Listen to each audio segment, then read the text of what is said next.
Hello friends, welcome back. ഇന്നത്തെ recipe മുട്ട roast ആണ്. റെസ്റ്റോറന്റ് സ്റ്റൈലിൽ തയ്യാറാക്കിയിട്ടുള്ള ഒരു റെസിപ്പിയാണ്. വളരെ എളുപ്പമാണ്. എങ്ങനെയാണ് റെഡിയാക്കുന്നതെന്ന് നോക്കാം. റോസ്റ്റ് റെഡിയാക്കാനായിട്ട് ഞാൻ 3 മുട്ട പുഴുങ്ങി വെച്ചിട്ടുണ്ട്. ഒരു പാനിലേക്ക് വെളിച്ചെണ്ണയാണ് ചേർത്ത് കൊടുക്കുന്നത്. ഒരു 3 ടേബിൾ സ്പൂൺ അളവിൽ വെളിച്ചെണ്ണ ചേർത്ത് കൊടുക്കാം. 2 വലിയ സവാള ചെറുതായിട്ട് സ്ലൈസ് ചെയ്തത് ചേർത്ത് കൊടുക്കാം.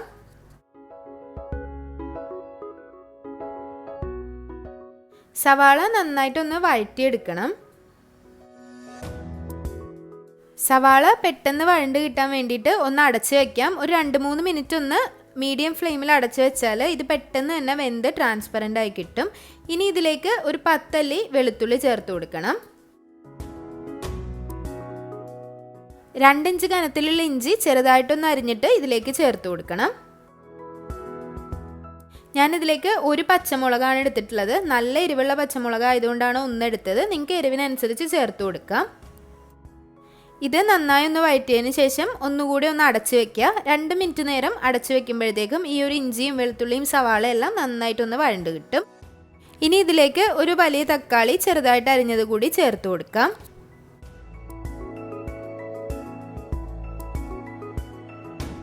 തക്കാളി ചേർത്ത് കൊടുത്തതിന് ശേഷം നല്ലപോലെ ഒന്ന് വഴറ്റിയതിന് ശേഷം ഇതൊന്ന് അടച്ചു വെക്കണം. ഒരു 2-3 മിനിറ്റ് അടച്ചു വെക്കുമ്പോഴത്തേക്കും ഈ തക്കാളി നല്ലപോലെ വെന്ത് ഉടഞ്ഞ് ആ ഒരു ഉള്ളിയുടെ കൂടെ ചേർന്ന് നല്ലൊരു മസാലയായി കിട്ടും.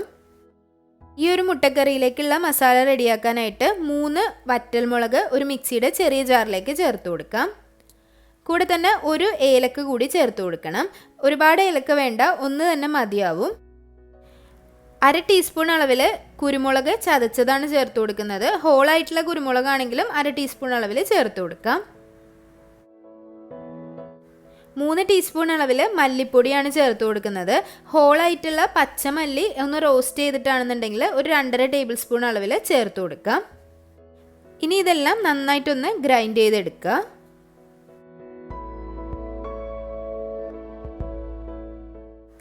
തക്കാളി നന്നായിട്ട് വെന്ത് നല്ലപോലെ ഉടഞ്ഞിട്ട് കിട്ടിയിട്ടുണ്ട്. ഇതിലേക്ക് നമ്മൾ നേരത്തെ പൊടിച്ചു വെച്ച മസാല കൂടി ചേർത്ത് കൊടുക്കാം. അപ്പം നമ്മൾ ഇതിലേക്ക് ഇനി എക്സ്ട്രാ ആയിട്ട് ഒന്നും ചേർക്കുന്നില്ല. ഒരു 1/2 ടീസ്പൂൺ അളവിൽ മഞ്ഞൾപ്പൊടിയും ആവശ്യത്തിന് ഉപ്പും കൂടി മാത്രമാണ് ഈ ഒരു മസാലയിലേക്ക് ചേർക്കുന്നത്. നമ്മൾ ചേർത്ത പൊടികളുടെ പച്ചമണം മാറുന്നത് വരെ നന്നായിട്ടൊന്ന് മിക്സാക്കി കൊടുക്കുക. അതിനുശേഷം അതിലേക്ക് ഒരു 1/2 ടീസ്പൂൺ അളവിൽ മഞ്ഞൾപ്പൊടി ചേർത്ത് കൊടുക്കുക. അതുപോലെ ആവശ്യത്തിനുള്ള ഉപ്പ് കൂടി ചേർത്തിട്ട് നന്നായിട്ടൊന്ന് മിക്സ് ചെയ്ത് വെക്കുക. ഇനി ഇതിലേക്ക് ഒരു 1/2 ടീസ്പൂൺ അളവിൽ പഞ്ചസാരയാണ് ചേർത്ത് കൊടുത്തിട്ടുള്ളത്. ഒരുപാട് മധുരമൊന്നും ഉണ്ടാവില്ല. നമ്മൾ ചേർത്ത് കൊടുത്ത മസാലകളുടെയൊക്കെ ടേസ്റ്റ് ഒന്ന് ബാലൻസ്ഡ് ആയി കിട്ടും. ഇനി അതിലേക്ക് കുറച്ച് കറിവേപ്പില കൂടി ചേർത്ത് കൊടുത്തിട്ട് നന്നായിട്ടൊന്ന് മിക്സ് ചെയ്തെടുക്കുക. ഇനി നമുക്ക് പുഴുങ്ങി വെച്ച മുട്ട ചേർത്ത് കൊടുക്കാം. അപ്പോൾ ഞാനിവിടെ മുട്ട 2ആയിട്ടൊന്ന് മുറിച്ചിട്ടാണ് ചേർത്ത് കൊടുക്കുന്നത്. നിങ്ങൾക്ക് അല്ലാതെയും ചേർത്ത് കൊടുക്കാം കേട്ടോ. ഇവിടെ ഞാൻ താറാവ് മുട്ടയാണ് എടുത്തിട്ടുള്ളത്.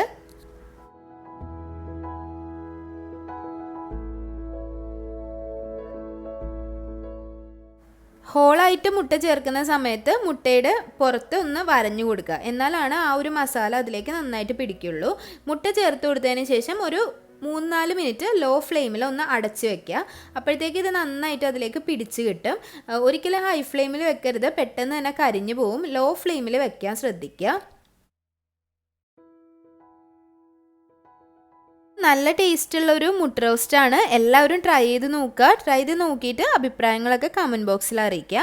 അതുപോലെ തന്നെ വീഡിയോസൊക്കെ ഇഷ്ടമാവുന്നുണ്ടെങ്കിൽ ചാനൽ സബ്സ്ക്രൈബ് ചെയ്യാൻ മറക്കരുത്. കൂടെ തന്നെ ബെല്ലൈക്കൺ കൂടി പ്രസ് ചെയ്യണം. അപ്പോൾ അതിൽ ഓൾ എന്നുള്ള ഓപ്ഷൻ തന്നെ പ്രസ് ചെയ്യുക. റെസിപ്പി എല്ലാവർക്കും ഇഷ്ടമായെന്ന് വിചാരിക്കുന്നു. അപ്പോൾ ഇനിയും നല്ലൊരു റെസിപ്പി ആയിട്ട് വരുന്നത് വരേക്കും താങ്ക് യു.